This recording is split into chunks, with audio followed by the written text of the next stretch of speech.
Moving the Mona Lisa? Should the famous painting be brought to Italy?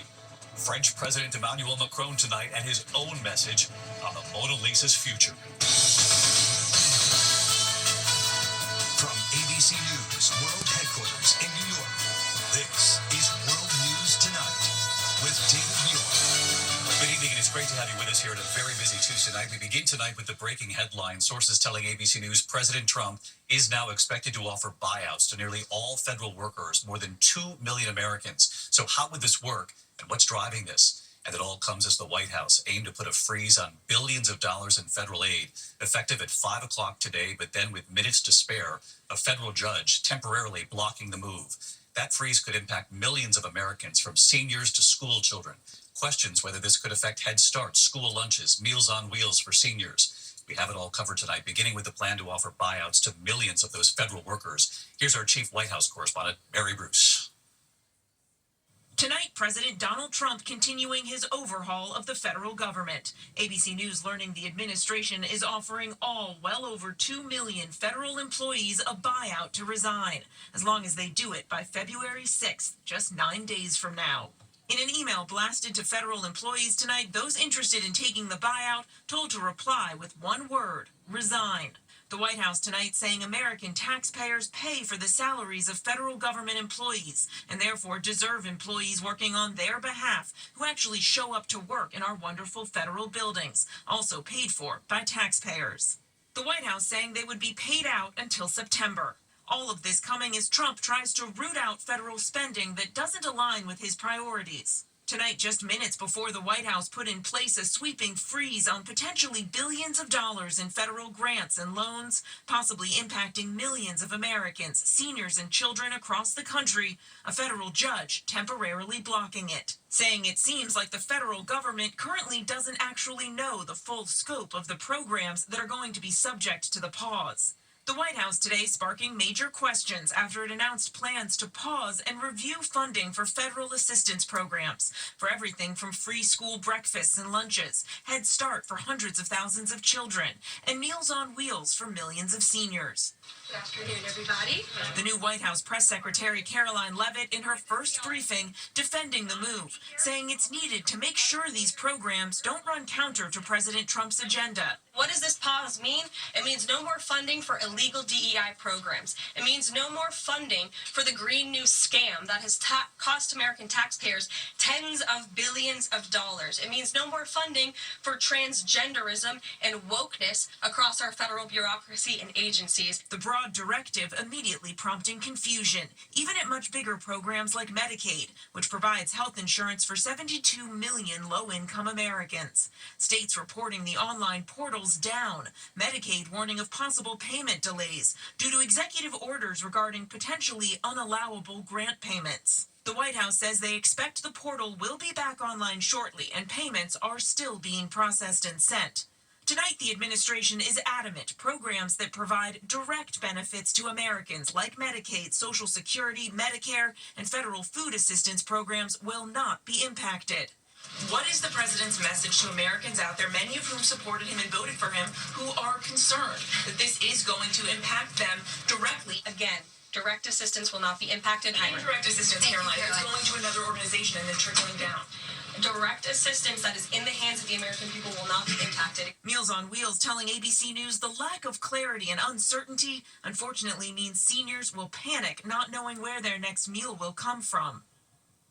Tonight, lawmakers in both parties are accusing the president of overstepping his power, blocking funding that was already allocated by Congress. And on this breaking news of these buyouts, the union that represents federal workers is now blasting the move, saying, quote, purging the federal government of dedicated career federal employees will have vast unintended consequences that will cause chaos for the Americans who depend on a functioning federal government. David. All right, Mary Bruce leading us off tonight. Mary, thank you. Meantime, the images in New York City today, President Trump's sweeping mass deportations.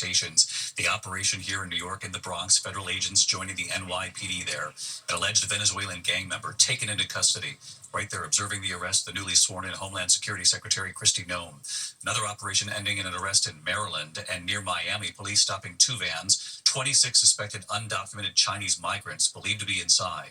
Tonight, what our team has learned about what's coming next. Here's our senior investigative correspondent, Aaron Katursky. Tonight, the Trump administration's vow to carry out the largest deportation in U.S. history, expanding to the nation's largest city. Federal agents marching into this apartment in the Bronx, leading a suspect out to a waiting car, lights flashing. Newly sworn-in Secretary of Homeland Security Kristi Noem on the scene, posting video of the operation online and this message. Here in New York City this spring, we are getting the dirtbags off these streets. One of the targets, this man, Anderson Zambrano Pacheco, a 25-year-old purported Venezuelan gang member wanted in connection with an armed home invasion and kidnapping in Aurora, Colorado. Immigration and Customs Enforcement says agents have made more than 1,000 arrests in the past 24 hours. In Baltimore, ICE apprehending 12 people, knocking on doors and leading detainees to cars. In Tallahassee, 12 people believed to be in the country illegally, handcuffed and detained by Homeland Security and state troopers. And near Miami, 13 Chinese migrants were apprehended, patted down, and arrested. White House Deputy Chief of Staff Stephen Miller tonight saying the goal is to arrest at least 1,875 people every day. Authorities insist they're zeroing in on violent criminals, but the DEA special agent who helped oversee the New York operation today telling me other undocumented immigrants will likely be swept up in these efforts. The DEA has prioritized its most violent criminal illegal aliens in our investigations. Those that are responsible for the violence and the drug trafficking in our communities are the ones that we're going after. And if others get swept up in an operation, that's okay? That's acceptable? I think that is very likely to happen. The Trump administration's making a big public show of these arrests, publicizing the daily numbers, but they've not said what percentage of those arrested have committed violent crimes. Their own data indicates just over half of those arrested have a violent criminal history. ABC's Mary Bruce pressing the White House. How many have a criminal record versus those who are just in the country illegally? All of them, because they illegally broke our nation's laws and therefore they are criminals as far as this administration goes. This is the scene here in the Bronx of this morning's big arrest, one of about 3 dozen, David, around the city. And as you saw, immigration officials do not want to be shy. They want to make a splash with these enforcement operations, and we're told the plan is for ICE to hit 3 major cities each week. David? Aaron Katursky in the Bronx tonight. Thank you, Aaron. Tonight, Caroline Kennedy, JFK's daughter and former U.S. ambassador, and her blistering letter about her cousin, Robert F. Kennedy Jr., on the eve of his confirmation hearing to be the next Secretary of Health and Human Services. Caroline Kennedy with a warning tonight for senators calling RFK Jr. a predator. Tonight, Rachel Scott asking RFK Jr. if he has a response. Tonight, in a scathing letter, Caroline Kennedy, daughter of President John F. Kennedy and former U.S. ambassador, urging the Senate to reject her cousin Robert Kennedy Jr. as the next Secretary of Health and Human Services, calling him a predator. I've known Bobby my whole life. We grew up together. It's no surprise that he keeps birds of prey as pets, because Bobby himself is a predator. Caroline Kennedy calls her cousin unqualified, with dangerous and misinformed views on vaccines, but says his personal qualities pose even greater concern. I watched his younger brothers and cousins follow him down the path of drug addiction. His basement, his garage, his dorm room were always the center of the action, where drugs were available, and he enjoyed showing off how he put baby chickens and mice in a blender to feed to his hawks. She called it a perverse scene of despair and violence. Siblings and cousins who Bobby encouraged down the path of substance abuse suffered addiction, illness, and death, while Bobby has gone on to misrepresent, lie, and cheat his way through life. She said her cousin is addicted to attention and power. Bobby preys on the desperation of parents of sick children, vaccinating his own kids while building a following hypocritically discouraging other parents from vaccinating theirs. Caroline Kennedy, who has been reluctant to speak out about her cousin, insists he is distorting her father's legacy. Bobby continues to grandstand off my father's assassination and that of his own father. It's incomprehensible to me that someone who is willing to exploit their own painful family tragedies for publicity would be put in charge of America's life and death situations. Late tonight, I caught up with Robert Kennedy Jr. as he made the rounds on Capitol Hill. Any response to any of those allegations from your cousin saying that you're not fit to serve? He would not answer. And David, it is highly unusual for Caroline Kennedy to speak out like this, but she is doing it at a time where she could have significant impact. Tomorrow, the Senate confirmation hearings begin for Robert F. Kennedy Jr., and he will have the opportunity to address those allegations himself, David. Rachel Scott live on the Hill again tonight. Rachel, thank you. We turn now to the harrowing images coming in from South. Thank you. Back here in the U.S. now into those mysterious drones over the Northeast. Well, tonight here, a new explanation from the White House. Here's Gio Benitez. For weeks, those mysterious drone sightings spread panic and fear, closed an airport, and raised concerns about aviation safety. But tonight, the White House saying those drones were authorized by the FAA.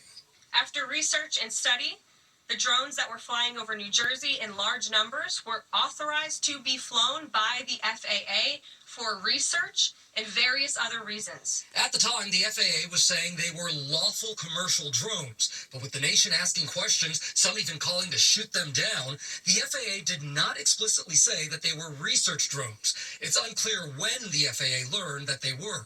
White House Press Secretary Caroline Leavitt today reading a statement from President Trump, adding some of the drones also belonged to hobbyists and private individuals, but insisting they were not nefarious. In time, it got worse due to curiosity.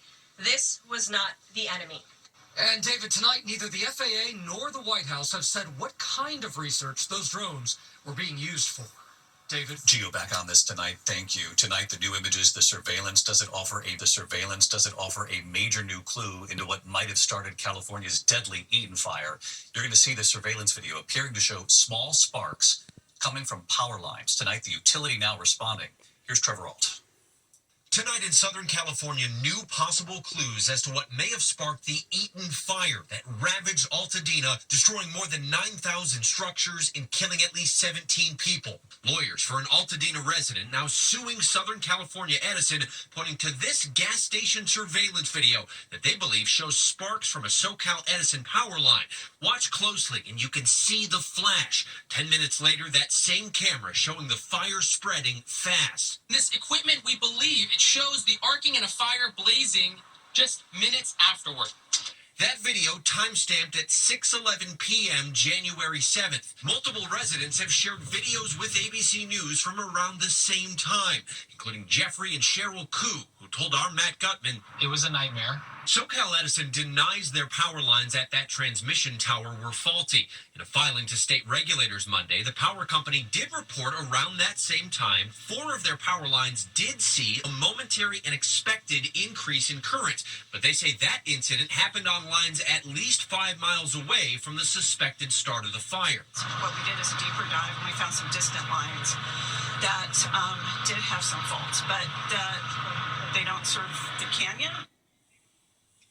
And David, a judge has ordered SoCal Edison preserve all evidence related to this lawsuit, and that includes those power lines alleged to have sparked this fire, David. Trevor Ault in Altadena, and of course, we're going to stay on these investigations into what caused these fires. Trevor, thank you. When we come back here, the alarming outbreak in the U.S., one of the biggest tuberculosis outbreaks in history, the toll so far and what they're seeing. And then this powerful storm moving right across the country tonight, moving into the Northeast. And look at this already tonight, damaging winds, the collapse of a home under construction outside Boston. Multiple injuries have been reported. We'll have more in a moment here. Tonight, health officials are raising concerns about a tuberculosis outbreak in Kansas, one of the worst in U.S. history. At least 2 deaths now amid the 67 cases reported in just the last year. The CDC is now sending a team to the state to help with testing and contact tracing. Health officials have not said what caused the outbreak.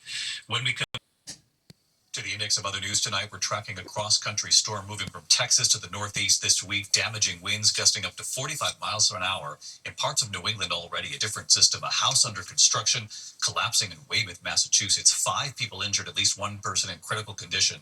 Elsewhere in the region, 4 stories of scaffolding also coming down in Quincy, Massachusetts. There could be more coming. Severe storms expected across the south on Thursday, then heavy rain from D.C. to Philadelphia, all the way to New York and New England potentially. For the first time ever, a civilian jet breaking the sound barrier over the continental U.S. Boom Supersonics XB-1 jet taking off in California's Mojave Desert. The test plane flying over Mach 1 at about 35,000 feet. The pilot going supersonic 2 more times during that flight. When we come back here tonight, is the Mona Lisa moving? What the French president came out and said today about all this talk. Finally tonight here, moving the Mona Lisa? Tonight, the Mona Lisa, perhaps the most famous painting in the world, and her future. The masterpiece by Leonardo da Vinci, painted in the early 1500s, one of the most famous attractions in Paris at the Louvre. The first public appearance of Mona Lisa. Few remember the painting traveled to the U.S. in 1962 when JFK was president. We in the United States are grateful for this loan. At the National Gallery of Art. Nearly 10,000 people filed by Mona Lisa the first day. Tonight, amid word of deteriorating conditions inside the Louvre, there is talk by some in Italy that the Mona Lisa should be brought there. It all started with an internal memo from the Louvre's president leaked to a French newspaper concerned about the conditions at this centuries-old museum. Some Italian authorities then calling on the Mona Lisa to be brought to Italy, saying, quote, "We are ready to host the Mona Lisa." But today, French President Emmanuel Macron with a different plan. Pour repenser, restaurer. Going before cameras right in front of the Mona Lisa, announcing a massive renovation and a new entrance inside the Louvre to a new home just for the Mona Lisa, saying visitors will need a special ticket and that the Mona Lisa will be in a, quote, special place that'll be quieter. He says this is what the Mona Lisa deserves. The renovation expected to be completed by 2031. The French president hoping to stop the talk of any move for the Mona Lisa. Making it clear he wants the Mona Lisa to stay right there at the Louvre in Paris. I'm David Muir. Thanks for watching. I'll see you right back here tomorrow night. Good night.